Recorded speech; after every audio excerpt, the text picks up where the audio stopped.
Assalamualaikum warahmatullahi wabarakatuh.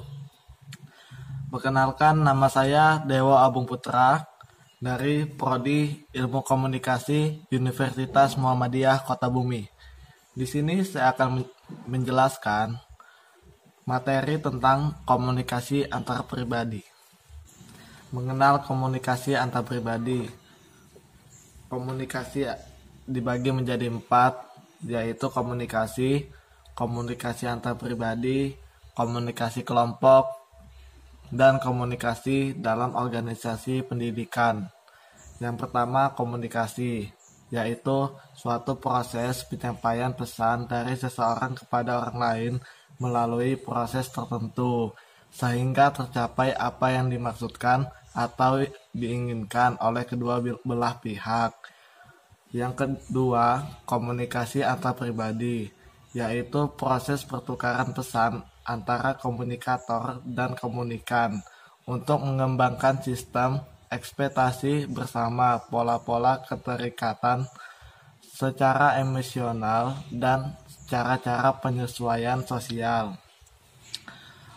Ketiga, komunikasi kelompok, yaitu proses interaksi yang biasanya terjadi di dalam sejumlah kecil orang, di mana perilaku komunikasi dari setiap individu di dalam kelompok dapat bertatap muka secara langsung dari masing-masing individu yang terlibat.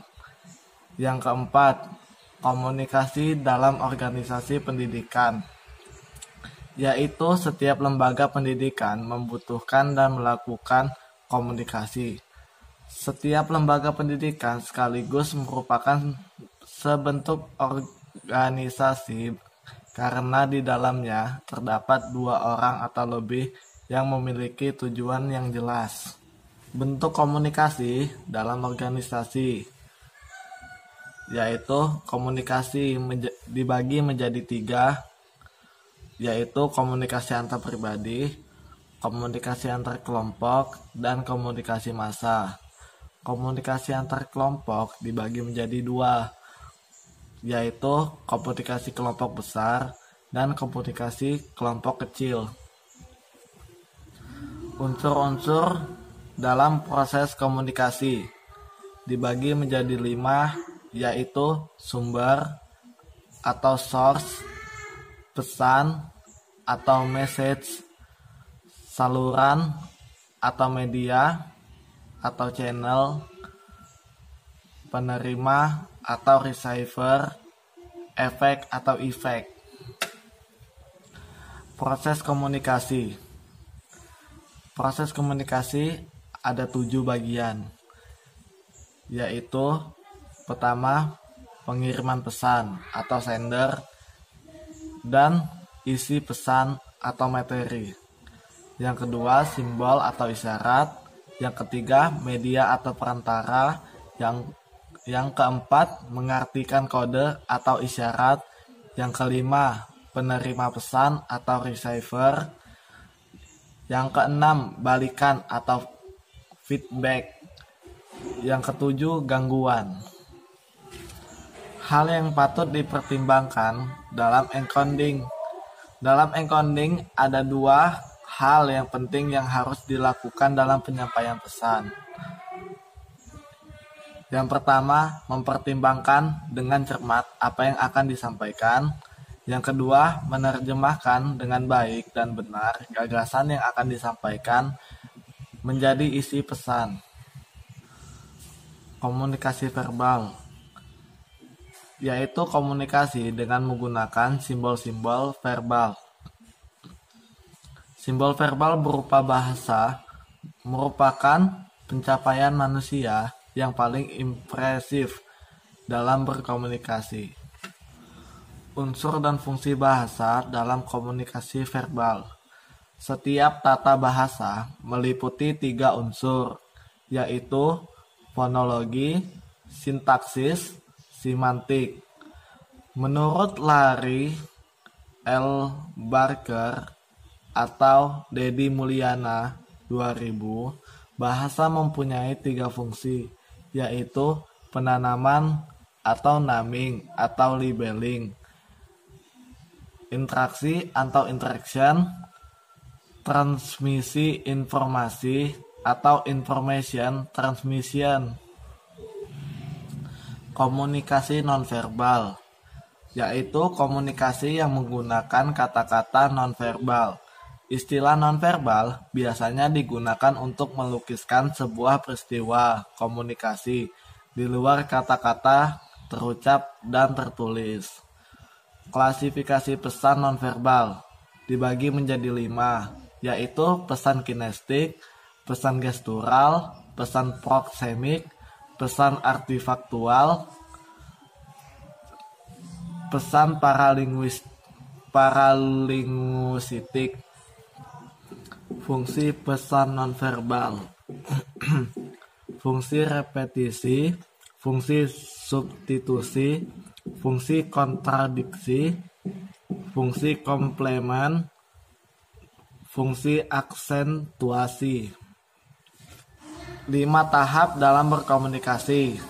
Tahap pertama atau tahap yang paling dangkal adalah basa-basi.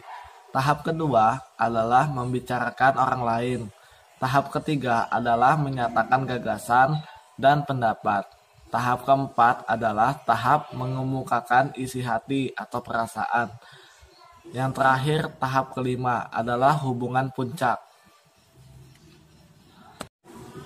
Membangun komunikasi yang efektif. Menjelaskan konsep atau ide Anda sebelum berkomunikasi. Teliti tujuan sebenarnya dalam berkomunikasi. Pertimbangkan suasana lingkungan dan waktu, hubungan pihak lain, waspada atas nada dan isi berita. Komunikasikan seseorang yang membantu dan bernilai bagi penerima. Tindak lanjut komunikasi. Komunikasi untuk waktu yang akan datang. Tindakan konsisten dengan kata. Menjadilah pendengar yang baik. Sumber kegagalan dalam berkomunikasi, yaitu sumber hambatan yang bersifat emosional dan sosial ataupun kultural. Sering mendengarkan dengan maksud sadar maupun tidak sadar untuk memberikan penilaian dan menghakimi si pembicara. Sering seseorang gagal mengungkapkan maksud konotatif atau makna. Kesalahpahaman atau distorsi dalam komunikasi sering terjadi karena tidak saling mempercayai. Mengirim pesan secara efektif dibagi menjadi 2. Kredibilitas pengirim pesan, keterampilan pengirim pesan. Arah komunikasi dibagi menjadi 2, komunikasi satu arah dan komunikasi 2 arah. Unsur utama komunikasi antar pribadi. Yang pertama, berbagi maksud, gagasan, dan perasaan yang ada dalam diri pengirim pesan. Yang kedua, proses kodifikasi pesan dalam pengirim. Yang ketiga, proses pengiriman pesan kepada penerima.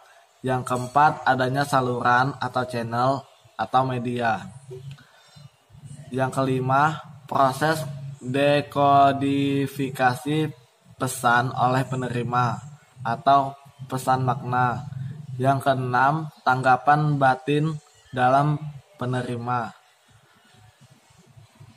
Yang ketujuh, kemungkinan adanya hambatan atau noise.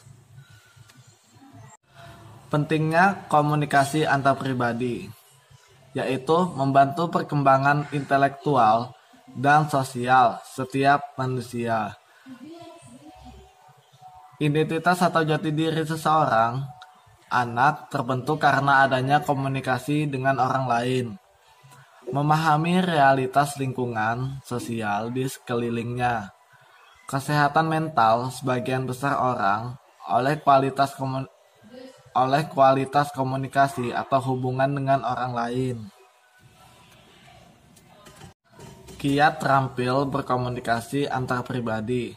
Dalam mempelajari keterampilan berkomunikasi ini, ada 4 tahap yang harus dilalui, yaitu mencari kesempatan untuk mendapatkan pengalaman pribadi yang nyata dengan hal yang ingin dipelajari, melakukan refleksi, observasi, atau pemeriksaan atas pengalaman pribadi yang diperoleh. Dari hasil refleksi tersebut dapat dirumuskan prinsip-prinsip, menemukan konsep-konsep, membuat simpulan-simpulan pribadi untuk dipraktikkan.